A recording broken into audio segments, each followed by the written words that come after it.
melihat firman Tuhan mengenai kebangkitan Tuhan Yesus. Kebangkitan Tuhan Yesus. Jadi Tuhan Yesus benar-benar mati di kayu salib, benar-benar dikuburkan, lalu bangkit pada hari yang ketiga seperti yang dikatakannya. Luar biasa besarnya pengorbanan Tuhan Yesus di kayu salib untuk semua manusia yang berdosa.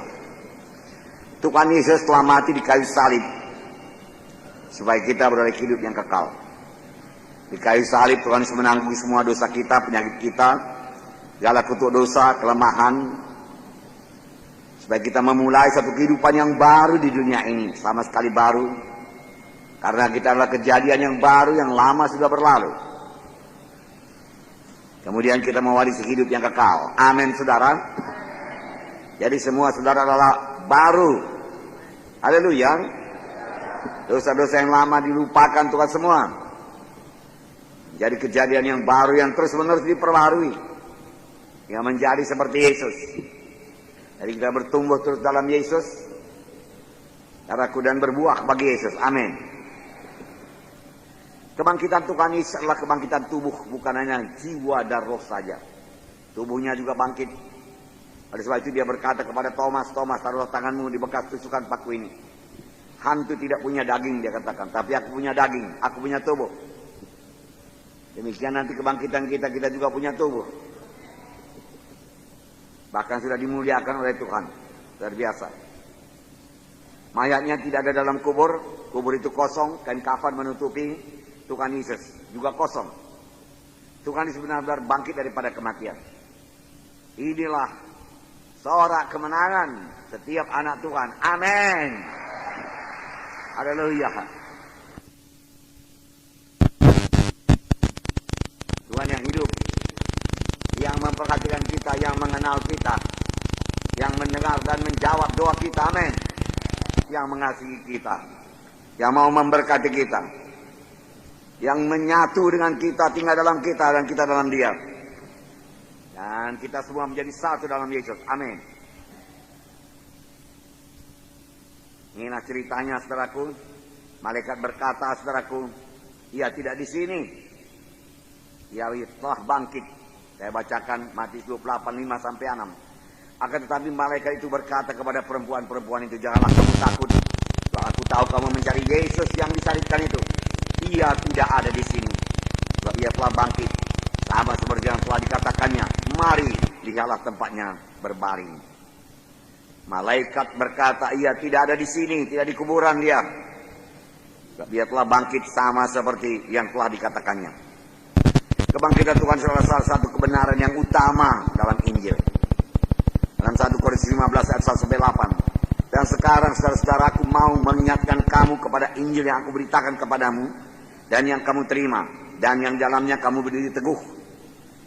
Oleh Injil itu kamu diselamatkan, asal kamu teguh berpegang kepadanya, seperti yang telah kuberitakan kepadamu. Kecuali kalau kamu telah sia-sia saja menjadi percaya. Sebab yang sangat penting telah kusampaikan kepadamu, yaitu apa yang telah kuterima sendiri, ialah bahwa Kristus Yesus telah mati karena dosa-dosa kita sesuai dengan kitab suci, bahwa ia telah dikuburkan, dan bahwa ia telah dibangkitkan pada hari yang ketiga sesuai dengan kitab suci, bahwa ia telah menampakkan diri kepada Kefas dan kemudian kepada ke-12 muridnya. Sesudah itu ia menampakkan diri kepada lebih dari 500 orang sekaligus. Kebanyakan dari mereka masih hidup sampai sekarang, tetapi beberapa di antara telah meninggal.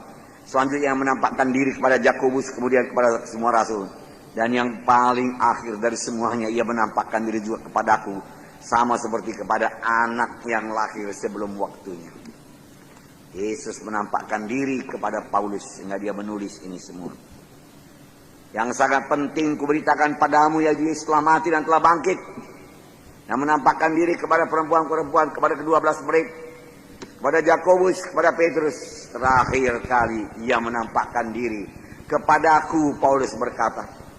Lalu Paulus masuk bilangan dari 12 murid, saudara. Terakhir kali Tuhan ceritakan semuanya, sehingga Paulus dapat berkata, ia mati dan dia bangkit. Padahal Paulus tidak di situ waktu itu. Bahkan sudah banyak orang Kristen percaya kepada Tuhan, dia menganiaya orang Kristen, membunuh orang Kristen. Daripada jalan ke Damsyik, satu sinar yang terang menerpa dia. Siapakah engkau? Paulus berkata, akulah Yesus yang kau aniayakan. Tuhanku, apakah yang harus kuperbuat? Lalu Tuhan menceritakan semua kehidupannya secara pribadi kepada Paulus. Dan Paulus mengerti Injil. Dan dia menjadi pemberita Injil yang tidak pernah mundur. Nantiasa berkobar-kobar, berapi-api, penuh dengan kehidupan. Penuh dengan kesegaran, penuh dengan wahyu. Penuh dengan persekutuan yang intim dengan Tuhan. Tuhan mengendaki kita semua dalam persekutuan yang intim dengan Tuhan. Penuh dengan kehidupan, saudaraku. Penuh dengan roh, saudaraku. Penuh dengan semangat segar dalam Tuhan. Haleluya. Sehingga kita dapat menjadi saksi Tuhan. Pegang teguh kepada ajaranku, ajaran firman Tuhan dan ajaran rasul-rasul. Paulus berkata, karena Yesus benar-benar bangkit daripada kematian. Puji Tuhan. Dalam 1 Korintus 15 ayat 14 dikatakan, tetapi andai kata Kristus tidak dibangkitkan, maka sia-sialah pemberitaan kami, sia-sialah juga kepercayaan kami. Sia-sia semua kalau Yesus tidak bangkit, tidak ada Kristen. Tidak ada sama sekali. Tidak ada orang diselamatkan, tidak ada dosa diampuni, tidak ada setan diusirkan, saudaraku. Tidak ada kejadian yang baru, tidak ada kelahiran baru, tidak ada baptisan Roh Kudus, tidak ada.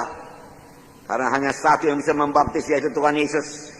Hanya dia yang bisa membaptis dengan Roh Kudus. Jadi kalau Yesus tidak dibangkitkan, tidak ada apa-apa hidup ini, saudaraku. Tidak ada sorga bagi kita, saudaraku. Tidak ada, saudaraku. Sia-sialah pemberitaan Injil saya ini. Sia-sia pemberitaan Paulus, sia-sia pemberitaan rasul-rasul, sia-sia pemberitaan segala hamba-hamba Tuhan yang benar di dunia ini. Tidak. Sia-sia semua. Memang ada pada waktu segelintir orang tidak percaya akan kebangkitan Yesus. Mereka mengaku dirinya orang Kristen. Inilah Kristen yang palsu. Iman mereka juga iman palsu. Yang tidak mewarisi hidup yang kekal. Hanya dalam Yesus ada hidup yang kekal. Jadi firman Tuhan pada pagi hari ini.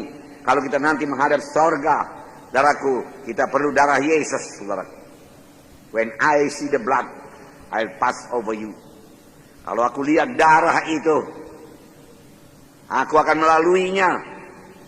Malaikat maut tidak bisa memberi maut. Kalau dia lihat darah itu ada pada jenang pintu kiri kanan, saja dia masuk rumah itu. Darah domba itu berkuasa, lambang daripada darah Yesus. Sekarang kita tidak menerima darah domba, kita menerima darah Yesus yang sejati. Benteng kita yang teguh. Jangan andalkan kebaikan saya, maka saya diberkati Tuhan. Kebaikan saya, maka saya ke sorga. Tanyalah orang sekampung saya paling baik, saya paling banyak menolong orang miskin. Oh, saya mengangkat anak yatim piatu dan lain sebagainya. Lalu saudara mengetuk pintu sorga. Tuhan Yesus berkata, aku tidak kenal kamu, undurlah dari hadapanku. Tapi kalau dia melihat darahnya sendiri, yaitu darah Yesus, maka dia tidak bisa menolaknya. Dengan darah Yesus telah dibenarkan. Amin. 1 Korintus 15 ayat 19 berkata, jikalau kita hanya dalam hidup ini saja menaruh pengharapan pada Kristus, maka kitalah orang-orang yang paling malang dari segala manusia. Kalau kita mengikuti hanya untuk diberkati saja di dunia ini, hidup sehat saja di dunia ini, hidup berkelimpahan di dunia ini, hidup senang di dunia ini, hidup dapat nama di dunia ini, maka kitalah orang yang paling malang dari segala manusia. Firman Tuhan mengatakannya. Paling malang. Kalau pengharapan kita mengikut Tuhan Yesus hanya untuk sembuh saja, kita paling malang. Sesudah sembuh tidak lagi ikut Tuhan. Kalau pengharapan kita mengikut Yesus supaya kita diberkati materi saja, lalu sudah dapat materi, saudaraku, kita tinggalkan Tuhan, kita adalah orang yang paling malang. Oleh sebab itu jangan pancing-pancing saudaraku Tuhan Yesus dengan memberikan korban supaya Tuhan kembalikan kepada kita berganda-ganda. Pagi hari tadi kita dengarkan firman Tuhan mengenai seorang perempuan yang mempersiapkan kematian Tuhan Yesus. Yang mempersembahkan kepada Yesus satu buli-buli minyak kualam yang sangat wangi. Harum. Dia pecahkan, dia curahkan ke atas kepala Yesus, turun ke janggut dan ke jubahnya, kemudian ke kakinya. Lalu disapunya dengan rambutnya. Dia tidak ada seorang pun menyuruh dia berbuat demikian. Dia tidak mengharap pujian manusia. Dia tidak mengharap supaya diberkati Tuhan 100 kali ganda, tidak 60 kali ganda, 30 kali ganda, tidak. Itu hanya menyatakan kasihnya kepada Tuhan Yesus. Bahwasanya dia sudah diselamatkan Tuhan Yesus. Itu merupakan penyembahannya kepada Tuhan Yesus. Harus setiap kali kita menyembah Tuhan, jangan dengan tangan kosong. Apakah yang dia dapat? Dia dapat pujian? Tidak. Dia dikritik oleh murid-murid. Karena murid-murid berkata, kenapa dibuat pemborosan itu, bukankah bisa dijual 300 dinar dan uangnya diberikan pada orang miskin? Tuhan berkata, orang miskin selalu ada padamu, tapi dia ini berbuat demikian mempersiapkan kematianku. Hanya dia yang mempersiapkan kematian Yesus, saudaraku. Dan di mana saja ini diberitakan seluruh dunia, perbuatan ini harus diberitakan. Peringatan akan dia harus diberitakan, makanya saya beritakan. Makanya tiap-tiap kali kita memberikan korban kita, persembahan kita, persepuluhan kita, bukan dengan pengharapan diberkati Tuhan, dibuka Tuhan tingkap 3 langit dan mencurahkan berkat yang berkelimpahan kepada kita, bukan. Tetapi itulah penyembahan kita, kasih kita kepada Tuhan Yesus. Menyatakan kita sudah selamat. Saudaraku, dari mana kita diangkat Tuhan. Lalu kita sangat bersyukur kepada Tuhan. Inilah Tuhan, ku persembahkan kepadamu. Bagaimana besarnya persembahan perempuan ini? 300 dinar harganya. Upah kerja 1 hari penuh pada waktu itu hanya 1 dinar. Yaitu upah kerja 300 hari penuh. Kalau tidak diambil sedikit pun, berarti setahun. Saudara, namun perempuan ini rasul setan pada waktu itu sudah sakit-sakitan. Dia tidak bisa bekerja tiap hari. Saya percaya itulah seluruh hartanya yang ada padanya. Tidak ada hartanya yang lain. Persembahkan kepada Tuhan. Tuhan melihat bukan hanya persembahan, bukan hanya minyak narwastu. Tuhan melihat sampai ke dalam hatinya. Saudaraku, melihat besarnya kasihnya, pengorbanannya, penyembahannya. Dilihat Tuhan semua. Tentu saja Tuhan memberkati walaupun tidak diharapkan. Pada waktu memberi itu tidak ingat itu, hanya ingat Yesus. Hanya ingat ucapan syukur, hanya ingat untuk menyembah Tuhan. Tidak cukup dengan air mata Tuhan, tidak cukup. Tidak cukup dengan tangan disusun menyembah Engkau, harus dengan persembahan yang kudus dari dasar hati. Saya telah menyaksikan beberapa orang memberikan persembahan-persembahan besar seperti ini. Dan hidupnya dan hidup anak-anaknya, keturunannya diberkati Tuhan.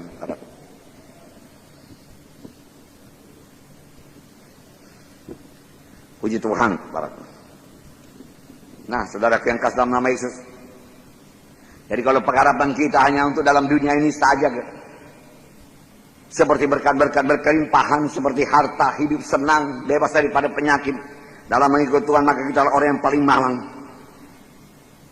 Ada hidup yang kekal, fokuslah kepada hidup yang kekal. Ada rumah di sorga, tahukah saudara? Bahwa saya punya rumah di sorga, saudaraku. Dan kalau saya meninggalkan dunia ini, saya pindah ke sana, saudara. Dan saya akan berada di sana selama-lamanya, saudaraku. Dan tidak akan membosankan di sana. Dan saya akan ketemu Bolang, saudaraku. Dan bercerita kepadanya apa yang terjadi setelah dia meninggalkan, saudaraku. Karena 30 tahun lebih saya bersama-sama dengan dia. Satu rumah, saudaraku. Tidak hilang itu semua, saudara. Itulah yang dituju mengikut Tuhan ini. Bukan supaya aku sukses, supaya aku berhasil, hidupku berkelimpahan. Bukan supaya aku dapat nama masyhur, terkenal, saudara. Bukan supaya aku dapat istri, dapat suami, bukan. Dapat rumah, dapat mobil. Saudaraku yang kekasih dalam nama Tuhan Yesus, cari dahulu kerajaan Allah dan kebenarannya, maka sekaliannya ditambahkan kepadamu. Janganlah terbalik, saudaraku. Jangan terbalik. Tuhan tidak keberatan dengan mobil-mobil, Tuhan tidak keberatan dengan rumah-rumah. Saudara, asal kita mengikut Tuhan. Saudara. Luar biasa. Kebangkitan Kristus, kebangkitan Yesus membuktikan bahwasanya dia Allah adanya. 1 Yohanes 10 ayat 17-18. Bapa mengasihi aku, oleh karena aku memberikan nyawaku untuk menerimanya kembali. Tidak seorang pun dapat mengambilnya daripadaku, dan aku memberikannya menurut kehendakku sendiri. Aku berkuasa memberikannya, aku berkuasa mengambilnya kembali. Inilah tugas yang kuterima dari Bapakku. Tidak ada orang seperti ini. Aku memberikan nyawaku, mati, dan aku ambil kembali. Tidak ada orang berkuasa mengambilnya. Tetapi karena dia Allah, dia sanggup. Tidak seorang pun sanggup mengambilnya daripadaku. Tetapi aku menyerahkan nyawaku dan aku mengambilnya kembali. Saudaraku. Dan dia hidup, saudaraku. Kebangkitan Tuhan Yesus, saudaraku, menjamin kita menerima warisan yang kekal.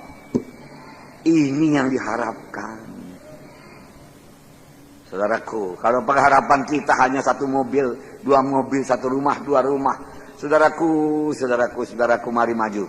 Cari kerajaan sorga, menangkan jiwa-jiwa. Haleluya, saudara.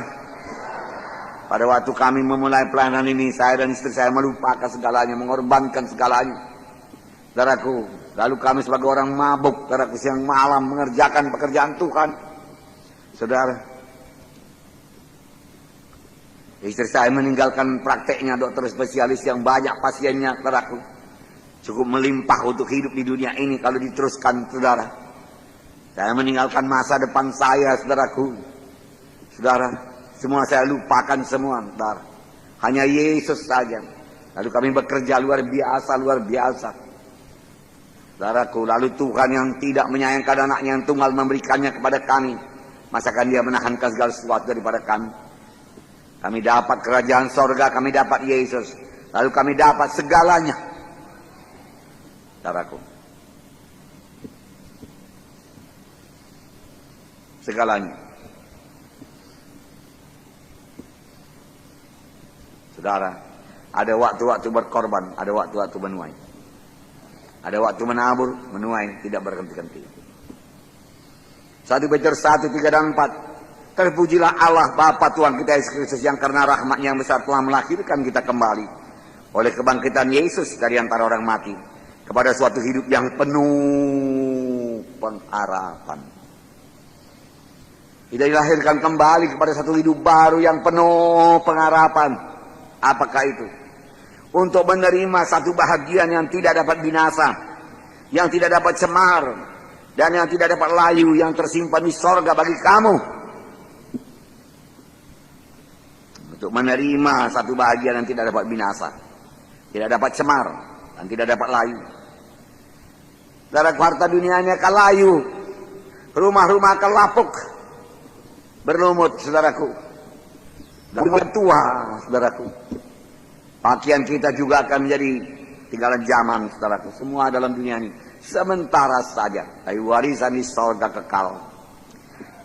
Tidak dapat cemar dan tidak dapat layu. Tersimpan di sorga bagi saudara dan saya. Haleluya. Sebagai warisan, sebagai upah, saudara bekerja buat Tuhan. Saudaraku, upahnya di sorga. Itulah yang kita cari, saudaraku. Yesus mati supaya kita ke sorga, saudaraku. Bukan hanya supaya kita keberkatan di dunia ini saja, hidup baru di dunia ini saja, tidak. Supaya kita ke sorga. Bersama-sama dengan dia kelak. Saudaraku, menampakkan diri Yesus. Wow. Setelah Yesus bangkit daripada kematian, dia tinggal di bumi selama 40 hari dan menampakkan dirinya dan dengan berbicara kepada murid-muridnya dan kepada pengikut-pengikutnya. Pertama yang menampakkan diri kepada Maria Magdalena. Yohanes 20 ayat 13 berkata, kata malaikat itu kepadanya, ibu mengapa engkau menangis? Jawab Maria kepada mereka, Tuhanku telah diambil orang dan aku tidak tahu di mana ia letakkan. Saya sudah berkata demikian, menoleh ke belakang dan melihat Yesus berdiri di situ. Tetapi ia tidak tahu bahwa itulah Yesus. Kata Yesus kepadanya, ibu mengapa engkau menangis? Siapakah yang kau cari? Maria menyangka orang itu penunggu taman. Lalu ia berkata kepadanya, Tuhan, jikalau Tuhan yang mengambil dia, katakanlah kepadaku di mana Tuhan letakkan dia, supaya aku dapat mengambilnya. Kata Yesus kepadanya, Maria. Maria berpaling dan berkata kepadanya dalam bahasa Ibrani, Rabbuni, artinya guru. Nah, saudaraku, Maria Magdalena kemudian berkata kepada murid-murid, aku telah melihat Tuhan. Murid-murid tidak percaya. Tuhan Yesus, saudaraku, berjumpa dengan beberapa wanita yang kembali dari kuburan berduka cita karena tidak bertemu dengan Yesus. Matius 28 ayat 9 sampai 10. Tiba-tiba Yesus berjumpa dengan mereka dan berkata, salam bagimu. Mereka mendekatinya dan memeluk kakinya serta menyembahnya. Maka kata Yesus kepada mereka, jangan takut, pergi dan katakanlah kepada saudara-saudaraku supaya mereka pergi Galilea. Di sana mereka akan melihat aku. Nah, saudaraku yang kasih dalam nama Yesus, Tuhan Yesus berjumpa dengan dua orang murid menuju Emmaus. Lukas 24, 30, 31. Waktu ia duduk makan dengan mereka, ia mengambil roti, mengucap berkat, lalu memecah-mecahkannya dan memberikannya kepada mereka. Ketika itu terbukalah mata mereka dan mereka pun mengenal dia, tapi ia lenyap dari tengah-tengah mereka. Kemudian Tuhan Yesus berjumpa kepada Thomas, di mana Tuhan Yesus berkata, damai sejahtera bagi kamu. Dan Tuhan Yesus berkata, mengapa kamu terkejut? Apa sebabnya timbul keraguan-keraguan dalam hatimu? Lihatlah tanganku, lihatlah kakiku, aku sendirilah, ini rabalah aku dan dialah. Karena hantu tidak ada daging dan tulang, seperti yang kamu lihat ada padaku. Sambil berkata demikian, dia memperlihatkan tangannya dan kakinya kepada mereka. Kemudian dia berkata kepada Thomas, taruhlah jarimu di sini, dan lihatlah tanganku, ulurkanlah tanganmu, cucukkan dalam lambungku. Jangan kau tidak percaya, melainkan percayalah. Ya Tuhanku, ya Allahku. Karena engkau telah melihat aku, maka engkau percaya. Berbahagialah mereka tidak melihat namun percaya. Karena iman tidak perlu melihat. Iman tetap percaya kepada firman Tuhan. Tidak bersandar kepada penglihatan atau panca indera atau perasaan tubuh. Kalau berdoa rasanya bertambah baik, lalu kita berkata, oh Tuhan mendengarkan doaku. Tidak. Tidak ada tanda apa-apa pun kita berani berkata, Tuhan sudah mendengarkan doa saya. Oleh beliau-beliau, aku sudah sembuh, aku percaya, aku sudah sembuh. Lalu saudaraku, firman Tuhan berkata, sama sebagaimana imanmu jadi padamu. Tanpa iman mustahil berkenan kepada Tuhan. Iman, dia berdasar kepada panca indera perasaan kah itu, panca indera mata kah itu, panca indera telinga, mulut, kulit, dan lain sebagainya. Tidak bergantung. Iman hanya bergantung kepada firman Tuhan. Apa sabda Tuhan itu? Ya dan amin. Dan yang paling akhir dari semuanya, yang menampakkan diri juga kepada Paulus, sama seperti kepada anak yang lahir sebelum waktunya. Nah, saudara, ketidakpercayaan murid-murid. Pada mulanya beberapa orang murid tidak percaya akan kebangkitan Yesus, walaupun beberapa perempuan mengatakan kepada mereka telah bertemu dengan Yesus. Murid-murid ini biasa berjalan, fellowship dengan Yesus, bicara, bersekutu intim dengan Tuhan Yesus selama di dunia ini. Dan Tuhan Yesus berkali-kali mengatakan, paling tidak Tuhan sebut 3 kali mengatakan, anak manusia akan diserahkan kepada tangan orang kafir, mereka akan membunuhnya, tetapi dia akan bangkit pada hari yang ketiga. Tapi nyatanya murid-murid setelah mendengar berita dari perempuan-perempuan yang pergi ke kubur, mereka tidak percaya. Hati mereka keras. Tidak percaya membuat hati dia jadi keras. Jadi keras, jadi berbatu-batu. Saudaraku, lihatlah di sini saya bacakan pada saudara Lukas 24, 9 sampai 11. Dan setelah mereka kembali dari kubur, mereka menceritakan semuanya itu kepada ke-11 murid dan kepada semua saudara yang lain. Perempuan-perempuan itu adalah Maria Magdalena dan Yohana dan Maria ibu Yakobus, dan perempuan-perempuan lain juga yang bersama-sama dengan mereka memberitahukan kepada rasul-rasul. Tetapi bagi mereka perkataan-perkataan itu seakan-akan omong kosong. Nah, mereka tidak percaya kepada perempuan-perempuan itu. Tangkap firman Tuhan kalau diberitakan dari depan. Jangan meluncur saja dia dengan pikiran saudara yang melayang-layang tak sampai kemana-mana, saudaraku. Saudaraku, dengan berbuat demikian saudara tidak dapat apa-apa, dan iman saudara tidak bertambah-tambah. Dan hati saudara kemudian akan menjadi keras. Tidak bisa lagi dijamah oleh Roh Kudus dan payah untuk bersekutu. Payah untuk berkobar-kobar buat Tuhan, bersemangat buat Tuhan, menyala-nyala buat Tuhan, payah. Murid-murid telah menjadi demikian, saudaraku. Saudaraku yang kasih dalam nama Yesus, syukurlah akhirnya Tuhan Yesus menampakkan diri kepada 11 orang murid tersebut. Tetapi Tuhan mencela ketidakpercayaan dan kedegilan hati mereka. Dan kekerasan hati mereka. Karena mereka tidak percaya bahwa Tuhan bangkit daripada kematian. Tuhan Yesus mencela mereka. Saudaraku, Tuhan Yesus mencela mereka. Murid-murid sejati dicela Tuhan Yesus. Karena kedegilan hati mereka dan kekerasan hati mereka. Rupanya selama Yesus dalam kuburan dan menghadapi begitu dahsyatnya saudaraku segala kejadian-kejadian peristiwa di salib sampai ke kubur saudaraku, setan saudaraku menerobos hati mereka dan menaruhkan bibit-bibit ketidakpercayaan, bibit-bibit manusia lama, bibit-bibit manusiawi dalam pikiran mereka. Ingat, peperangan rohani berlangsung dalam pikiran kita. Itu sebabnya pada pagi hari tadi kita dengarkan bahwasanya Tuhan Yesus beri mahkota duri supaya kita membaharui pikiran kita, mengisinya dengan firman Tuhan, dengan pikiran yang besar. Saudaraku, jangan pikiran yang sempit, yang positif, berkemenangan dan percaya, bukan pikiran negatif dan kalah, bukan pikiran ketakutan, khawatir. Bagaimana kalau tabrak mobil? Bagaimana kalau banyak tantangan? Bagaimana kalau aku tidak berhasil? Tidak ada, aku berangkat, aku berhasil. Karena aku beserta dengan Tuhan. Aku berangkat, aku membangun sidang. Karena Tuhan besertaku. Dan Tuhan memang berkata, aku menyertai kamu sampai kepada akhir zaman. Percayailah firman Tuhan. Firman Tuhan itu bagi saudara. Dan akan digenapkan Tuhan supaya saudara mempercayainya, saudaraku. Dengar suara Tuhan dan segera patuhi, jangan berlambat-lambat. Tuhan Yesus berkata, domba-domba aku mendengarkan suaraku, aku mengenal mereka dan mereka mengikut aku, mereka mengenal aku. Murid-murid tidak mengenal Yesus lagi, saudaraku. Yesus bicara kepadanya sepanjang jalan ke Emmaus sampai ke kota Emmaus, mereka tidak kenal bahwa saya itu Yesus. Dan ketika semua mencahkan roti, baru terbuka mata rohani mereka. Mereka tahu itu adalah Yesus, saudaraku. Biarlah mata rohani kita selalu terang.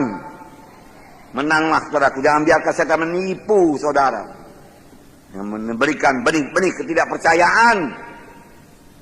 Saudaraku dalam saudara, ingat Yesus Maha Kuasa. Tidak ada yang mustahil kepadanya. Apapun penyakit saudara bisa sembuhkan Tuhan Yesus. Tidak ada yang mustahil kepadanya. Apapun keberatan saudara bisa diangkat oleh Tuhan Yesus. Tidak ada yang mustahil kepadanya.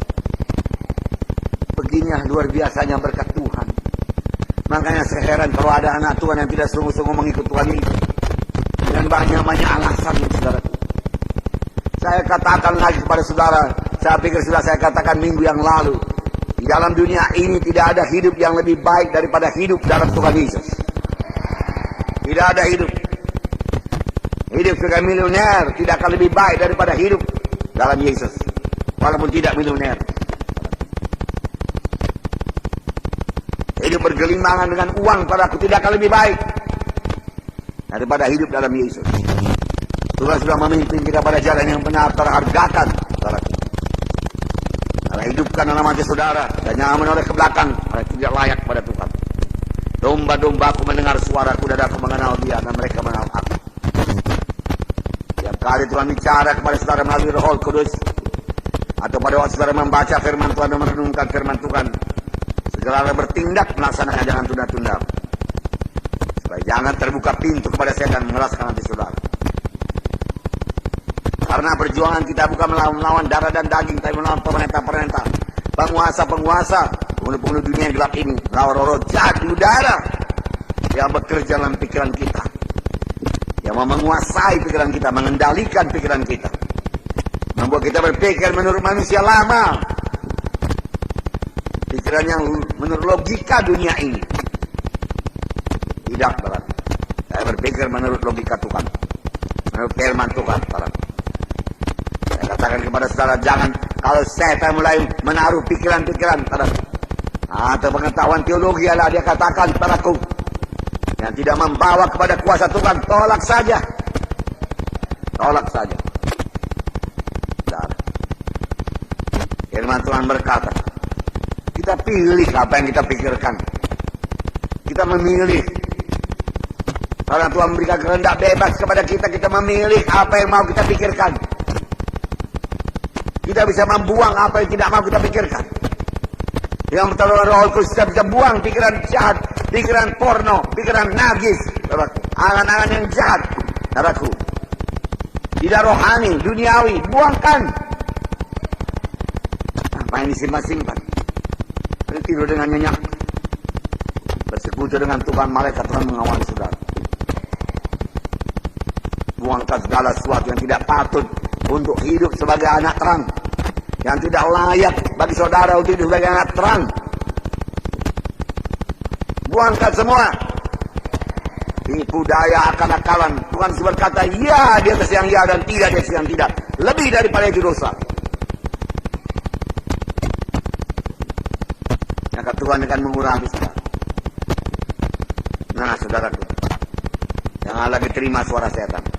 Pikirkan perkara di atas. Seperti saya katakan tadi, pikirkan sorga. Apakah sudah cukup saudaraku peralatan rumah saudara di sorga, bahan-bahan rumah saudara di sorga? Kerjalah. Kerjalah, kerjalah, kerjalah. Layani Tuhan, layani Tuhan. Pesan terakhir Tuhan Yesus sebelumnya naik ke sorga. Markus 16 ayat 15.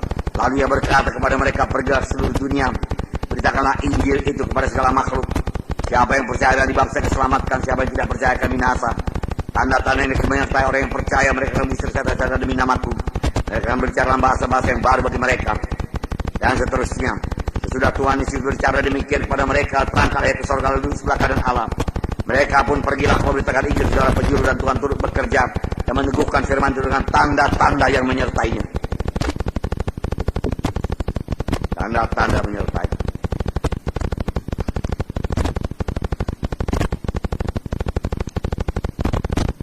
Terangkat saudaraku. Wow. Saudaraku yang kekasih dalam nama Yesus, saya katakan kepada saudara, penginjilan saya yang pertama, saudaraku, pada waktu saya berumur kira-kira 25 tahun, 24-25. 2 orang saja kami, tanpa meeting, tanpa slide, hanya picture roll yang digulung itu. Satu picture roll yang besar itu, yang dahulu permulaan yang kita pakai. Itu saja modalnya. Tidak ada surat undangan, tidak ada pemberitahuan kepada penghulu, tidak ada. Kami bahkan mencari tempat di mana kami bisa menginjil. Lalu tibalah kami jalan ke Tanah Seribu itu, saudaraku, Simpang 3 namanya. Saya lihat banyak rumah di situ berhenti. Lalu saudaraku, kami saudaraku di sudut jalan itu, saudaraku, 2 orang menyanyi, tidak pakai mic. Saudara, jadi orang menyangka kami ini orang gila, atau orang dari sorga tiba-tiba turun ke sana. Lalu anak-anak segera kumpul dia, saudaraku. Lalu kami buka picture roll. Pada waktu tidak ada TV. Jadi picture roll itu, saudaraku, adalah hal yang istimewa kepada mereka. Inilah Tuhan Yesus, inilah si Musa, inilah Adam, dan lain sebagainya. Wow, terpaku matanya. Lalu kami doakan semua untuk semuanya menerima sebagai Tuhan dan Juru Selamat. Kami doakan supaya dia sembuh, saya dan kuat. Kami doakan orang tuanya supaya selamat. Selesai. Satu setengah jam. Dan kami suruh mereka pulang, hari sudah menjelang malam. Kami pun mau pulang, kondakap, lonceng. Tiba-tiba seorang bapak datang. Om, betulkah Tuhan Yesus itu bisa menyembuhkan? Saudara tahu semangat saya luar biasa. Saya berapi-api. Tentu saja Tuhan Yesus tidak berubah. Tuhan Yesus hidup, Bapak. Dia mau menyembuhkan Bapak. Apakah penyakit Bapak? Mari saya doakan. Wah. Bukan saya yang sakit, Om. Anak saya di rumah. Oh, di mana anak Bapak itu? Kami akan doakan. Mari kita masuk ke rumah. Saya akan panggil semua famili saya. Dia tutup kedainya. Ada kedainya sebelah rumah itu kedai. Yang ini tempatnya tinggal, tapi bersatu. Dia taruh tikar padaku. Kira-kira tempo 15 menit 20 orang dewasa kumpul, kaum bapak, kaum ibu. Karena rupanya sudah lama anaknya yang sakit. Dan sudah dibawa ke dokter Hot pada waktu itu di Binjai. Disuntik beberapa kali, tidak sembuh. Tidak bisa jalan, tidak bisa bangkit. Lalu kumpullah mereka semua. Saya pun duduk di tikar, di muka pintu pun tertutup oleh orang. Hendak kami di luar, sudah dikunci. Saudaraku, kemudian saya berkata kepada bapak itu, gimana